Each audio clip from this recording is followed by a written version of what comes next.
the storm, and a knock.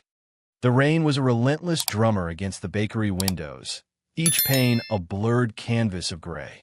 Clara Meadowsweet watched the downpour, the rhythmic assault mirroring the ache in her chest. Another evening alone. Another batch of unsold sourdough, cooling on the racks. The bell above the door hadn't chimed once since midday, a stark reminder of her isolated existence.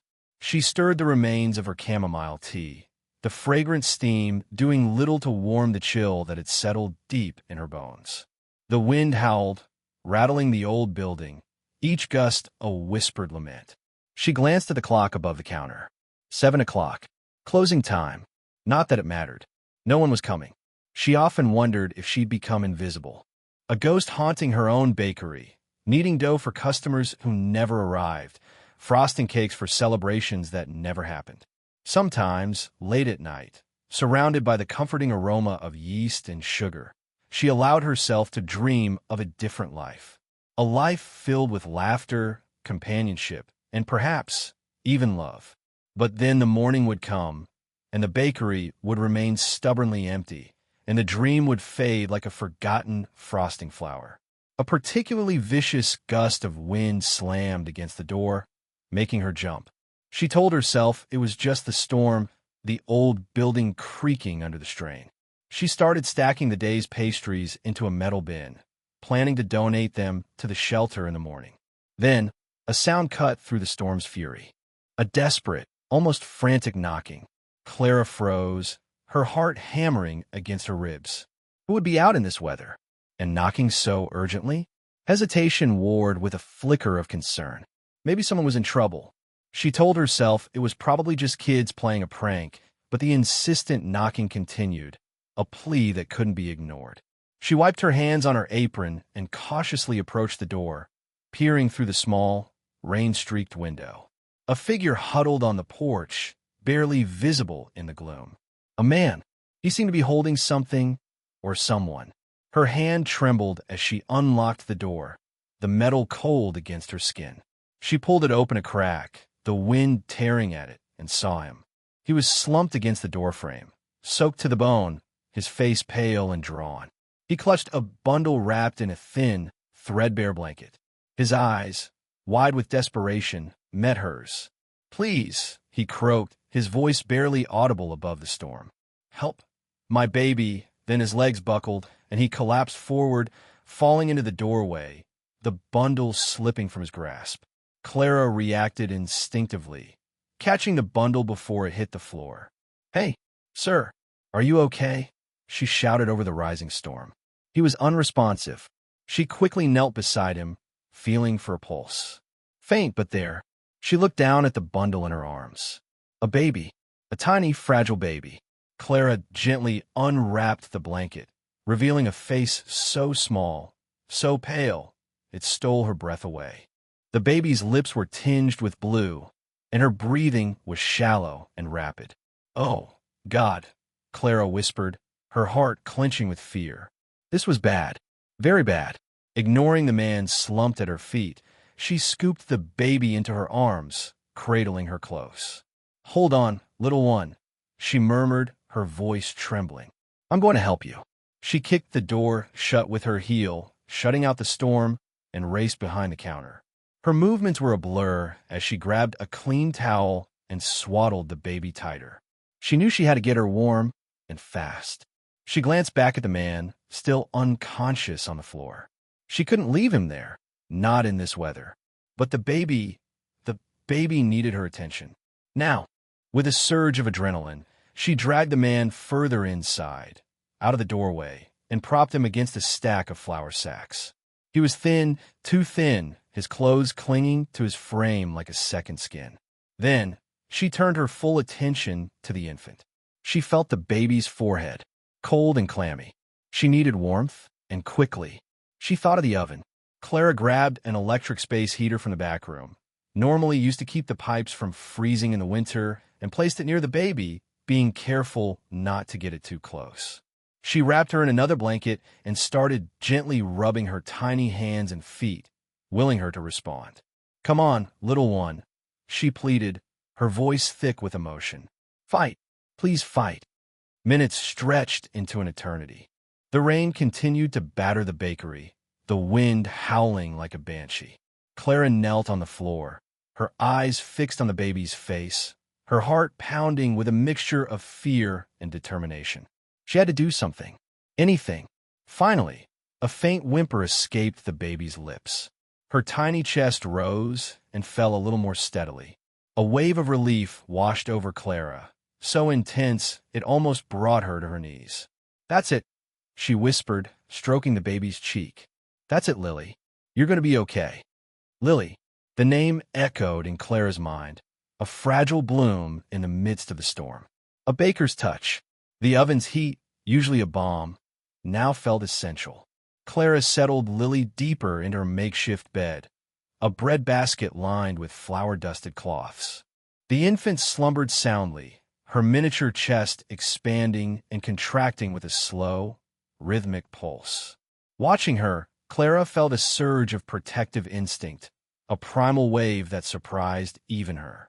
Thomas remained slumped at the kitchen table, lost in the depths of a chipped mug of tea. He'd offered little more than their names since arriving. The silence hummed, heavy with unacknowledged sorrow. Clara navigated the kitchen with a baker's practiced grace. She prepared a small quantity of gentle fare, a thin, strained oat puree, her grandmother's panacea for delicate stomachs. "Here," she offered Thomas a spoonful. "You haven't touched a thing." He shook his head, his eyes bloodshot. "Can't keep anything down." "Then try for Lily," Clara coaxed, dipping the spoon once more. "She requires your strength." He gazed at the bland porridge, then at his sleeping daughter. A spark, perhaps determination, flickered within his exhausted gaze. He accepted the spoon, his hand trembling slightly. Clara fashioned a minuscule portion of the strained oats, warming it with meticulous care, testing its temperature against her inner wrist. With a gentle touch, she coaxed a few drops between Lily's lips. The baby stirred, her eyelids fluttering, and then, to Clara's profound relief, she began to nurse weakly. She's feeding," Thomas breathed, his voice a fractured whisper. Clara smiled, a genuine warmth that crinkled the corners of her eyes. "She's resilient. Must take after her father." Hours dissolved into a blur of feedings, makeshift diaper, changes using soft flannel squares, and hushed anxieties. Clara discovered an unexpected crossover between baking and baby care. The meticulous precision of measuring ingredients translated to dispensing formula, a powdered mixture secured from Mrs. Higgins. The patience demanded by kneading dough became invaluable for soothing a fretful baby, and the oven's gentle warmth proved ideal for comforting blankets. As Lily drifted back to sleep, her tiny hand grasping Clara's finger, Thomas finally found his voice. "Eleanor, she adored this season," he began, his voice barely audible. "The bakery, the scent of spices, she always declared your gingerbread was the best in the whole county." Clara's heart clenched. She recalled Eleanor, a vibrant spirit with a laugh that could illuminate a room. They weren't intimate friends, more like acquaintances, but Clara had always admired her vivacity. She yearned for a family, Thomas continued, his voice thick with unshed tears. "We struggled for years. And then Lily arrived. But Eleanor, she couldn't." He choked on the words, unable to articulate the unbearable. Clara placed a comforting hand on his arm, her touch feather-light yet firm. "She didn't survive," she completed softly. He nodded, tears coursing down his face unchecked. A delivery. Something went awry. The doctor, he fought, but he buried his face in his hands, his body racked with silent sobs. I haven't a clue what to do, Clara. I am clueless about fatherhood. I'm struggling to even draw breath without her." Clara sat beside him, her own heart resonating with a sympathy she hadn't known she possessed. She reflected upon her own isolated existence, the years dedicated to perfecting recipes and kneading dough, the desolate evenings spent reading by the fire. She had erected a fortress around her heart, brick by painstaking brick, shielding herself from the sting of loneliness. Yet observing Thomas, shattered and adrift, She understood that such fortifications could equally function as prisons. "You will learn," she stated, her tone gentle but unwavering. "You're compelled to. For Lily. And you're not alone, Thomas. I'm present." He raised his head, his eyes reflecting a mixture of incredulity and gratitude. "But why? You scarcely know me." Clara paused, searching for the right cadence. Perhaps it's because I understand the weight of solitude," she admitted finally. "And perhaps it's because Lily requires both of us." A beat passed before she quietly added, "And perhaps, just perhaps, I needed her too." Havenwood whispers. The scent of yeast and sugar mingled with the powdery aroma of Lily's milk formula, a strange but comforting blend that permeated every corner of Clara's bakery. Thomas, still gaunt but with a flicker of life in his eyes, sat at a small table near the window, meticulously cleaning Lily's tiny bottles. Sunlight streamed in, illuminating the dust motes dancing in the air and casting a warm glow on his focused face. He'd taken to arriving just after dawn, before the first customers trickled in, finding solace in the quiet routine. Clara, humming softly, moved between the ovens and the counter, her hands a blur of practiced motion as she kneaded dough. Lily, nestled in a makeshift crib fashioned from a sturdy bread basket lined with soft blankets, gurgled contentedly, her small fists waving in the air. The bakery, once a haven for sweet treats and solitary reflection, had transformed into a makeshift home, a testament to Clara's boundless capacity for care and Thomas's desperate need. Weeks had passed since that fateful night. Weeks of sleepless nights, shared meals, and quiet conversations.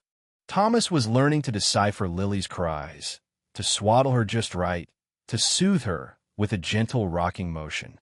Clara, in turn, was rediscovering a part of herself she thought had withered away, a nurturing instinct that bloomed in the presence of the tiny, vulnerable life entrusted to her care. But Havenwood wasn't blind. The unusual arrangement hadn't gone unnoticed. The whispers started subtly, a murmur in the general store, a raised eyebrow over a fence post. Mrs. Gable, her face etched with disapproval, made a point of loudly discussing the impropriety of a single woman practically raising another man's child while purchasing day-old bread. Old Man Hemlock, leaning on his cane, watched Thomas and Clara through narrowed eyes as they walked back from the market, muttering something about unnatural attachments under his breath. Clara tried to ignore it. She focused on Lily's sweet smiles and Thomas's quiet gratitude. She told herself that Havenwood was a small town, and small towns thrived on gossip. But the whispers persisted, like a persistent draft on a cold winter day, chilling her to the bone. One afternoon, while stocking shelves with freshly baked pies, Clara overheard a snatch of conversation from two women browsing the day-old rack. "Always thought she was a bit odd, keeping to herself like that," one woman said, her voice low but carrying clearly in the otherwise quiet bakery. "Well, now we know why, don't we?" the other replied, a hint of malicious glee in her tone. "Trying to trap a grieving man with a baby. Pathetic, really." Clara's hands froze. Her face flushed, and she could feel her heart pounding in her chest. She wanted to confront them, to defend herself, but the words caught in her throat. Instead, she retreated to the back room, her eyes stinging with tears. Thomas, sensing her distress, followed her. "Clara, what's wrong?" he asked, his voice filled with concern. She hesitated, unsure how to explain.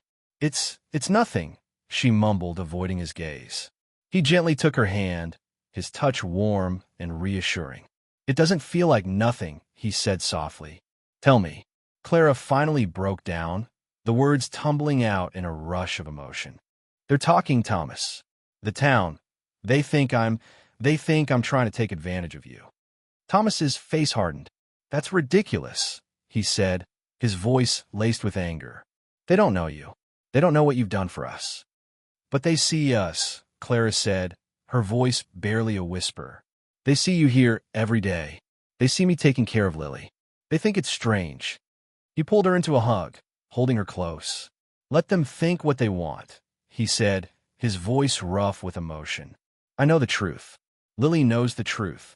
That's all that matters. But Clara wasn't so sure. The whispers of Havenwood, once a distant murmur, had become a deafening roar, threatening to shatter the fragile peace they had built. The haven she had created felt suddenly exposed, vulnerable to the judging eyes and wagging tongues of a town that couldn't understand the simple act of kindness that had brought them together. The carpenter's hand. The bell above the bakery door jingled, not announcing a customer but Thomas. He stood just inside, dwarfed by the flour sacks stacked against the wall, Lily nestled securely in a sling against his chest. He looked less like a man adrift and more like a man, considering. Clara, he asked, his voice still carrying that thread of grief, but laced with something new, a hesitant resolve. I was wondering if you could use a hand. Here, in the bakery. Clara, dusting powdered sugar off the counter, nearly choked. A hand. He shifted Lily slightly. I know I'm not much use, but I can try. I need to do something. And, well, you've been doing everything. His gaze flickered away, settling on a half-finished batch of scones. Clara studied him. His offer was clumsy, born of obligation and perhaps a flicker of understanding of the burden he'd inadvertently placed on her shoulders. But there was something else, too, a yearning to contribute, to find purpose amidst the wreckage of his life. I could always use help, she said, softening. But baking isn't exactly carpentry. A ghost of a smile touched his lips.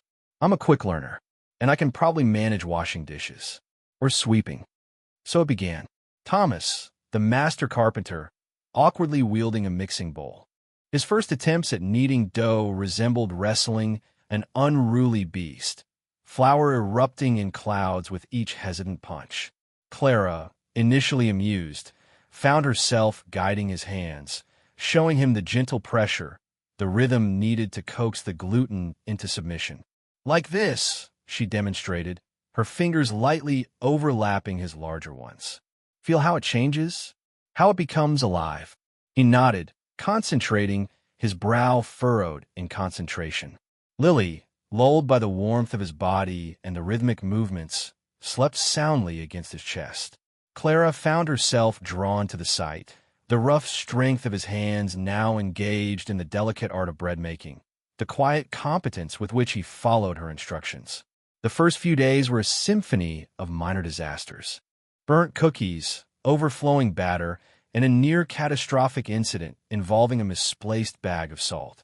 But with each mishap, Thomas learned. He listened intently to Clara's instructions, his inherent precision translating surprisingly well to the demands of the bakery. He might not have possessed her innate flair, but he had a dogged determination, a quiet perseverance that slowly began to yield results. And then there was Lily. She became the bakery's unofficial mascot, her presence a constant source of joy.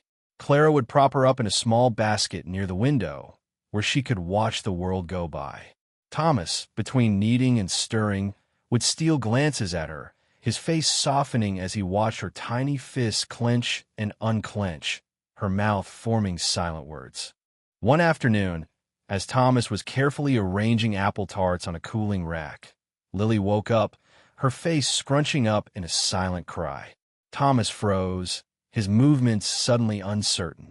She's hungry, Clara said gently, knowing the signs. Why don't you take her into the back room? I can manage here for a few minutes. He hesitated, then nodded, relief flooding his face. A few minutes later, he emerged, his cheeks flushed, Lily now gurgling contentedly. He caught Clara's eye, and a genuine smile, not the fleeting, polite one he usually offered, bloomed on his face. Thank you, he said, the words heartfelt, for everything. The bakery, once Clara's lonely sanctuary, began to transform. The aroma of baking bread mingled with the scent of Lily's baby powder. The rhythmic thump of Thomas's carpentry hammer, now repairing a wobbly table, blended with the tinkling of the bell above the door. The air crackled with a quiet, unassuming warmth. One morning, a week or so after Thomas had begun helping, Clara found herself humming along to the radio as she iced a cake. She glanced at Thomas, who was meticulously cleaning the counter, Lily cooing in her basket nearby. For the first time since the tragedy, Clara felt a lightness in her chest, a sense of hope she hadn't dared to entertain. The bakery, once a symbol of her solitude, was slowly becoming a haven, not just for her, but for Thomas and Lily too. A family built not on romance or tradition, but on shared grief, unexpected kindness, and the quiet, unwavering rhythm of a carpenter's hand learning the art of baking. A budding affection. Cinnamon and baking bread had always been Clara's sanctuary, but now Lily's delicate, powdery scent infused the air, a comforting counterpoint. It ghosted about Thomas, too, a subtle sweetness Clara found herself instinctively seeking whenever he was close. She'd often find him gazing at Lily in the makeshift crib, tenderness softening the rugged lines of his face. Witnessing this quiet fortitude, his steadfast dedication, stirred a novel warmth within Clara, a sensation both pleasing and unfamiliar. His progress in the bakery was astonishing. Early attempts at dough making had yielded a glutinous, shapeless mess, but now his hands moved with unexpected finesse, coaxing the flour and water into a pliable, silky mass. Unprompted, he'd begun experimenting, a whisper of nutmeg in the morning buns, a suggestion of cardamom in the sourdough. She hadn't requested it, yet he'd noticed her longing gaze toward a spice rack, a silent echo of her grandmother's recipes. "Just try and help out," he'd mumbled, a blush warming his cheeks upon receiving her praise. Clara understood it was deeper than that. It was a reclamation, a carving out of purpose in this new reality. And in that endeavor, he was unconsciously etching a place for himself within her heart. One afternoon, a fit of tears racked Lily, her cries reverberating through the bakery's haven of warmth. Flour dusted, Clara tried rocking her, humming a lullaby passed down from her own mother. But Lily remained inconsolable, her small features contorted in distress. Thomas, typically reserved, wordlessly lifted Lily from Clara's embrace. Cradling her close, he murmured gentle reassurances, his hand tracing soothing circles on her back. Almost instantly, the storm subsided, replaced by contented coos. Clara watched, transfixed. It wasn't just his deftness in calming Lily, but the sheer unfathomable depth of love radiating from his gaze. It was a love forging ahead through grief, a love both fierce and protective, a love that transformed him, in that instant, into something breathtaking. Her rapt observation didn't go unnoticed. Thomas looked up, questioning. Clara hastily feigned tidying the counter, heat rising in her cheeks. "You have a knack with her," she murmured, voice barely audible. Thomas only nodded, his gaze returning to Lily. "She's everything," he said, the simple phrase imbued with an emotion that resonated profoundly within Clara. Another evening, Thomas stayed late wrestling with a stubborn leak under the sink, brow furrowed in concentration. Restless, Clara found herself drawn to the kitchen. She brewed chamomile tea and offered him a cup. "You didn't have to," he said, gratefully accepting the mug. "Couldn't sleep," Clara confessed, leaning against the counter. "Besides, you look like you could use the respite." They lingered in comfortable quiet, the soft thrum of the refrigerator the only sound. Clara found herself studying him in the mellow light, noting the delicate etchings around his eyes, the stray lock of dark hair across his forehead. He possessed a quiet, unassuming handsomeness, yet it extended beyond mere appearance. It was the inherent kindness shining in his eyes, the capable strength evident in his hands, the unwavering devotion he showered upon Lily. "Thank you, Clara," he said, breaking the silence abruptly, "for everything, for taking us in, for helping with Lily, for just being here." Clara's heart stumbled. "There's no need for thanks," she managed, voice catching. I enjoy having you both here." His gaze then met hers, truly met hers, lingering with an intensity that made her pulse quicken. A shiver traced her spine, a cocktail of nervousness and anticipation. The air thrummed with unspoken energy, a silent acknowledgement of the burgeoning connection between them. One night, after a long day's baking, they stood side by side above Lily's crib, watching her serene slumber. The soft glow of a night light cast elongated shadows across the room. Lily stirred, a faint smile gracing her lips. "She's dreaming," Clara breathed, her voice hushed with wonder. Thomas nodded, eyes fixed on his daughter. "Probably dreaming of mountains of sweets," he said, the ghost of a smile touching his own lips. Their eyes locked then, across the space separating them, and within that shared glance, Clara recognized a reflection of her own soul. A shared vulnerability, a kindred loneliness, but also a fragile spark of hope, a nascent affection rooted in the common ground of their grief. It was a wordless promise, a delicate possibility, and Clara knew, with a certainty that startled even herself, that their destinies were now inextricably bound. Beatrice's arrival. The black car purred to a stop outside the bakery, an obtrusive monument of wealth against the backdrop of Clara's humble establishment. Its polished surface reflected the afternoon sun, momentarily blinding Clara as she peeked through the lace curtains. Thomas, cradling Lily, stiffened beside her. He knew. He'd spoken of an aunt, a woman he clearly dreaded. A chauffeur emerged, crisp and efficient, opening the rear door with a practiced flourish. Beatrice van der Linde unfolded herself from the vehicle, a vision in impeccably tailored tweed and a hat that looked as though it had personally offended the sky. Her face, framed by severe gray hair, was a study in disapproval. Even from behind the glass, Clara could feel the woman's gaze, sharp and assessing, like a hawk spotting prey. "She's here," Thomas whispered, his voice barely audible above the rhythmic thump of the oven. He shifted Lily slightly, as if trying to shield her from Beatrice's looming presence. Clara placed a reassuring hand on his arm. "We're ready," she said, though a knot of anxiety tightened in her stomach. Beatrice swept into the bakery like a winter wind. The bell above the door gave a timid jingle, utterly dwarfed by the force of her entrance. Her eyes, the color of chipped flint, took in the scene, the flour-dusted countertops, the warm glow of the oven, the mismatched chairs clustered around a worn wooden table. And then, her gaze landed on Thomas and Lily. "Thomas," she said, her voice a glacial pronouncement, "I trust you're both well." Thomas swallowed hard, his Adam's apple bobbing nervously. "Aunt Beatrice, this is Clara Meadowsweet." "Clara, this is my Aunt Beatrice van der Linde." Beatrice offered Clara a fleeting, almost dismissive nod. "Miss Meadowsweet, I understand you've been assisting Thomas." The word assisting dripped with condescension. Clara met her gaze steadily. "I have. Thomas and Lily are welcome here." Beatrice turned her attention back to Thomas, her expression softening slightly, though the effect was more unsettling than comforting. "Thomas, darling, you look tired. And Lily, let me see her." She reached out, her gloved hand hovering hesitantly near Lily's face.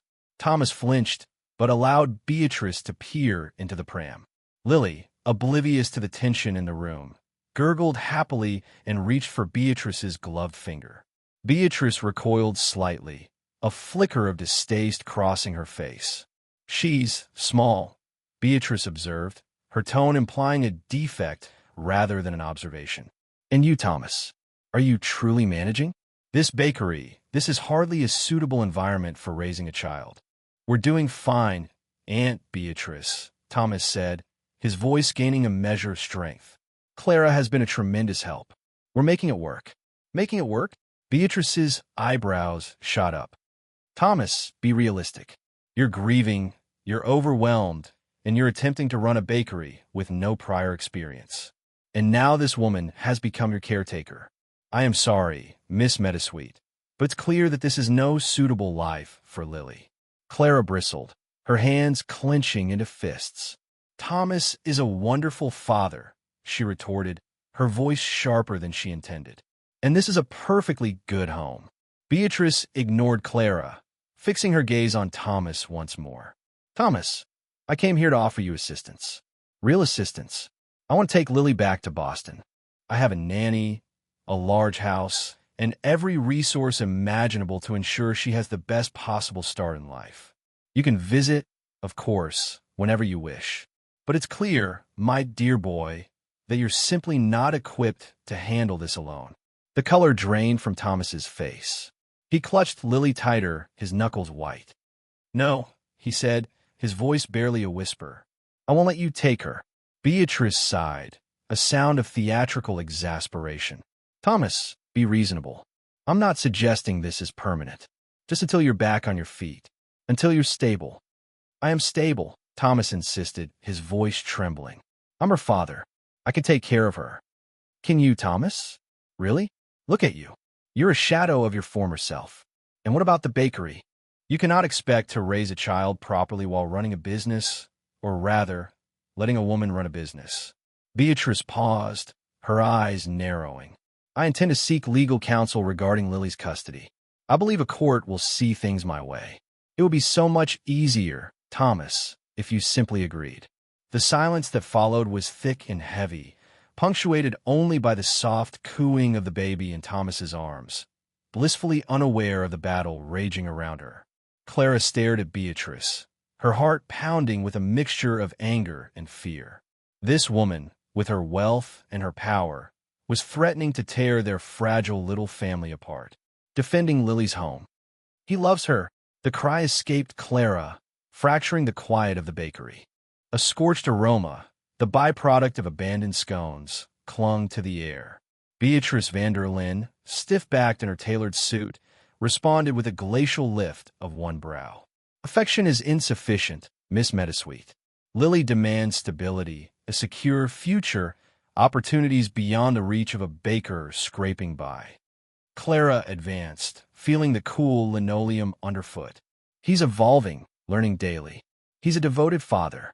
And this," she gestured, encompassing the mismatched furniture, the flour-dusted workspace, the crib nestled near the oven's warmth, "is her sanctuary." Beatrice's lips compressed into a thin line. "Sentimentality is a privilege you can't afford. Thomas is lost, mired in sorrow. He requires direction, and Lily deserves rescue from this destitution." Unaware of the tension, Lily babbled from her crib, her little hand swatting at Clara's handcrafted mobile of felt birds. The sound resonated within Clara, a poignant echo of the fragility she guarded so fiercely. "Destitution," Clara echoed, her voice a low tremor. "This humble bakery overflows with more love, more genuine joy than your fortune could ever purchase." Thomas, paralyzed by the counter, his face a canvas of anguish, finally moved. He gazed at Clara, his eyes wide with surprise, a flicker of hope igniting within. Beatrice redirected her attention, her voice softening into practiced solicitude. "Thomas, be pragmatic, darling. You know my only concern is Lily's well-being. You're not yourself. Permit me to assist you. Allow me to return her to Ashton Manor, where she belongs." "She belongs here," Clara countered, unable to restrain herself. The words burst forth, raw and untamed. "She belongs with Thomas, and with me." The atmosphere vibrated. Clara's gaze flew to Thomas. His expression was an unreadable mask in the gentle light. She hadn't planned on such a declaration, not now. But the words were out, a gossamer thread hanging between them. Beatrice's eyes narrowed, dissecting the scene. She registered it then, the unspoken bond between Clara and Thomas, the shared tenderness mirrored in their gazes towards Lily. "You? And what exactly is your stake in this, Miss Meadowsweet? Are you implying?" A blush bloomed on Clara's cheeks. She stumbled, "I care for them deeply. For both of them. More profoundly than I imagined possible." She looked at Thomas again, her pulse hammering against her ribs. I believe I'm falling in love with you, Thomas." The confession lingered, thick and weighty. Thomas stared, speechless, his jaw slack. Only Lily's soft cooing broke the silence. Beatrice scoffed, a grating, dismissive sound. How opportune. A grasping woman preying on a grieving man. This is even more contemptible than I initially assessed. But Clara had tuned out Beatrice. She was focused on Thomas, scanning his face for any hint, any affirmation. He advanced, his hand rising, hovering before gently cradling her cheek. "Clara," he murmured, his voice thick with emotion. I don't know what to say." "Say you'll protect her," Clara implored, her voice a fragile plea. "Say you won't permit her to take Lily away." The contact of his hand, the warmth in his eyes, sparked something powerful within him. The grief that had been his constant companion seemed to recede, supplanted by a fierce, protective instinct. He confronted Beatrice, his spine stiffening, his voice gathering strength. "No," he stated, his voice resolute. "I won't. Lily is my daughter, and this is her home. You will not tear her from me." Beatrice's features hardened, her eyes blazing with fury. "You will rue this decision, Thomas. Both of you will rue this." She spun around, her expensive heels clicking sharply on the time-worn floorboards. "I'll see you in court." The bakery door slammed shut, amplifying the already oppressive silence. The burnt sugar scent persisted, but now it mingled with the delicate, comforting fragrance of Lily's baby powder, a fragile promise of hope in the face of looming uncertainty. Thomas still cupped Clara's face, his thumb tracing a gentle path across her cheek. "Thank you," he breathed, his voice choked with emotion, "for believing in me and us." Clara offered a smile, shaky and uncertain. "We'll confront this together, Thomas." She reached up and touched her lips to his in a soft, tentative kiss, a silent pledge. That kiss became both a promise and a starting place. The battle for Lily and the uncharted territory of their own happiness had only just begun. A town united. The sharp snap of Beatrice's car door punctuated her exit, a sound as final as her ultimatum. As the stirred dust settled, a different current began to hum within the bakery's walls. Clara, still faintly trembling, met Thomas's gaze. Where sorrow usually lingered, she saw a nascent fire, resolve. "We have to stand our ground, Thomas," she stated, her voice steady despite the lingering tremors within. "We have to show them what family truly means." Thomas gave a small nod, Lily cooing softly in his arms. "But how, Clara? Beatrice's got resources, influence." "We possess something she lacks," Clara countered, a slow, confident smile dawning on her face. "We have this town." And so their fight began. Sunrise hadn't yet painted the sky when Clara and Thomas ventured out, hand in hand, Thomas carefully carrying Lily in her carrier. They navigated Main Street, stopping at each storefront, every vendor at the farmer's market, and each porch where residents savored their morning coffee. Clara, discarding her usual reticence, articulated Beatrice's threat, her words imbued with impassioned conviction for Lily and the family they built. Thomas, drawing strength from Clara's newfound boldness, added his own earnest appeals. He spoke of his love for Lily, his commitment to raising her in Harmony Creek, and his deep appreciation for Clara's unwavering support. The response resonated deeply. Mrs. Gable, the hardware store proprietor, promptly offered to display posters. Even crotchety old man Fitzwilliam, a perpetual complainer, clapped Thomas on the shoulder, declaring, "That child belongs right here, with her father." Even Sarah Jenkins, whose gossip could sour milk, pledged her support, promising to spread the word far and wide. The concept of a town meeting blossomed organically, a collective impulse ignited by shared indignation. It was scheduled for that evening in the town square, a visual testament of community support. As twilight deepened, the square vibrated with anticipation. Strands of fairy lights glimmered, bathing the gathering crowd in a welcoming glow. A fragrant blend of Clara's baking filled the air. She had spent the afternoon crafting an assortment of cookies and pies, a sweet offering of solace and solidarity. Clara stood beside Thomas on the makeshift platform, Lily nestled securely in her arms. The image of them, a baker, a widower, and a baby, a family born from loss and love, struck a powerful chord with the townspeople. Clara stepped forward, her voice amplified by the microphone. "Thank you all for being here," she began, her gaze sweeping across the sea of faces. "Thomas and we didn't plan this. We never imagined we'd be fighting for our family. But here we are, and we won't back down. She spoke of Lily, of the light she had brought into their lives, of the unwavering affection that bound them together.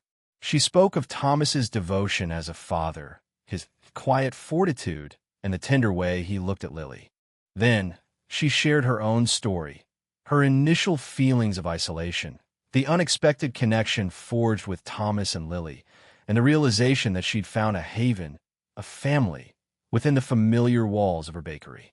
Some people, she continued, her voice tinged with emotion, might not understand us. They might view us as unorthodox. But love defies convention. Family defies convention. It's about the ties we create, the promises we uphold, the love we share. A ripple of emotions surged through the crowd, a wave of shared sentiment. Then, a voice pierced the quiet. "We're behind you, Clara." The encouragement emboldened Thomas. He stepped forward, taking a steadying breath. Public speaking was foreign to him, but for Lily, for Clara, he would find the words. "Clara," he began, turning to her, his voice thick with emotion. "You entered our lives when we were at our lowest point. You brought us hope, you brought us strength, you brought us love." He paused, his eyes locking with hers. "You aren't just helping me raise Lily, Clara. You are Lily's mother, in every sense of the word." He faced the crowd once more, his voice gaining strength. "Beatrice believes I can't provide for Lily, but I can offer her something she can't. A home permeated with love, embraced by a community that cares. And I can't do it without Clara." He turned back to Clara, dropping to one knee. A collective gasp swept through the crowd, followed by a profound silence. "Clara Meadowsweet," he stated, his voice resonating with heartfelt sincerity. "Will you do me the honor of becoming my wife? Not to appease anyone, but because I love you and Lily loves you, and we want to spend the rest of our lives together, as a family." Tears streamed down Clara's face. She nodded, unable to articulate a single word. "Yes," she managed to whisper, her voice thick with emotion. "Yes, Thomas, I will." The square exploded with cheers. People surged forward, offering congratulations, embraces, and heartfelt blessings. The fairy lights seemed to gleam even brighter, illuminating the faces of a town united, a town that had witnessed the genesis of an extraordinary family, a family forged in sorrow, strengthened by love, and prepared to fight for their rightful place in the world. A life well-baked. The silence that followed Thomas's proposal was thick enough to spread on sourdough. Beatrice van der Linde, a woman accustomed to commanding attention, found herself utterly ignored, swallowed by the warmth and solidarity radiating from the townsfolk gathered in Harmony Creek's town square. She had expected hesitation, doubt, perhaps even a staged display of affection that she could easily dissect and dismiss.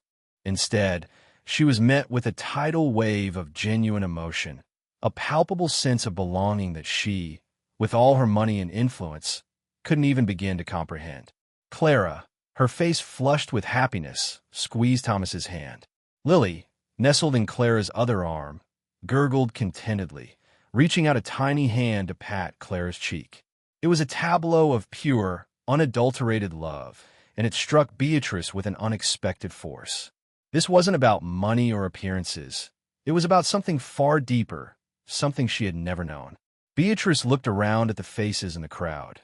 Mrs. Gable with her perpetually surprised expression, now beaming. Old Mr. Henderson, usually stoic, nodding in approval. Even Sheriff Brody, his usual air of authority, softened by a smile. They were all in on it, this family.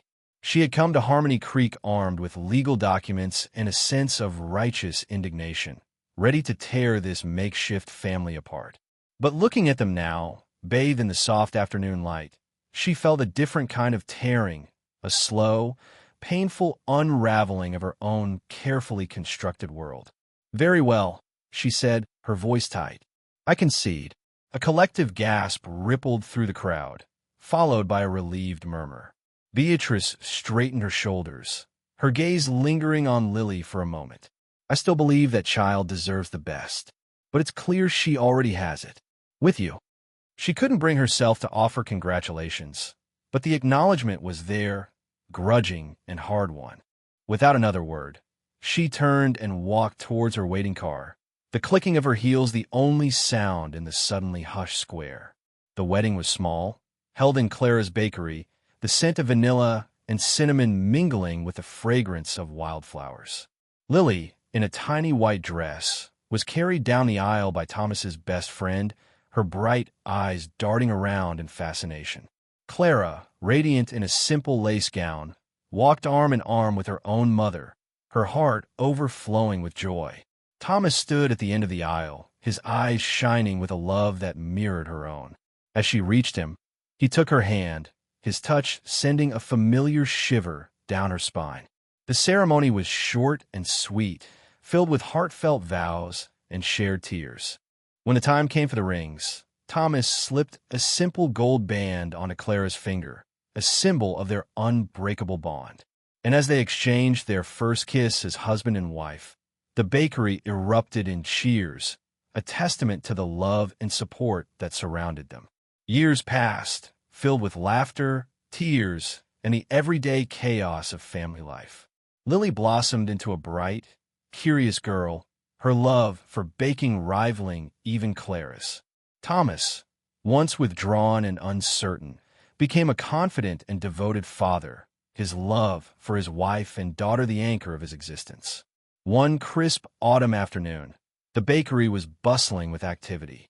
The aroma of pumpkin spice filled the air, and the display cases were overflowing with tempting treats.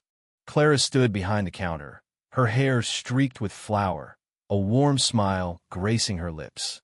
Thomas was in the back, helping Lily decorate a batch of gingerbread cookies, their voices mingling with the cheerful chatter of the customers. Lily, now 8 years old, skipped to the front, a perfectly decorated cookie in her hand. "Mama, look," she exclaimed, holding it up for Clara to admire. "I made a gingerbread man, just like you taught me." Clara beamed, taking the cookie and giving Lily a squeeze. "It's beautiful, sweetheart. You're going to be quite the baker." Thomas joined them, wiping his hands on his apron. He wrapped his arms around Clara and Lily, pulling them close. "We make a pretty good team, don't we?" he said, his voice filled with contentment. Clara leaned into his embrace, her gaze sweeping over her family, her bakery, her life. It wasn't the life she had imagined, but it was perfect in its own imperfect way. She had found love, purpose, and a family in the most unexpected of places. And as she looked at Thomas and Lily, their faces glowing with happiness, she knew that she wouldn't trade it for anything in the world. This was her life, well-baked and perfectly sweet.